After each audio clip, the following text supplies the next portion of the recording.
So today we have a brand new NV Mog gravel bike. I just built this about 2 weeks ago. Whoa. Very new bike. I absolutely love riding it. One of the cool things about this little secret compartment in here, can stash some tools.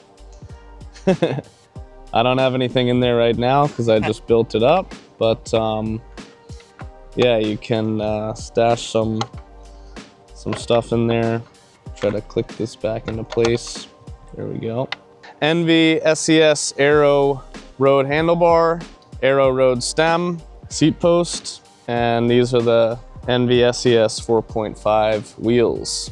Saddle is Physique Argo 3D printed saddle. I use this on my other gravel bike, really like it. I really love this kind of 3D printed setup, especially for gravel riding, because the padding is kind of really specifically dialed in and body mapped for kind of like comfort versus support. So it's a lot firmer where the sit bones are and a lot softer in the middle and kind of around the edges.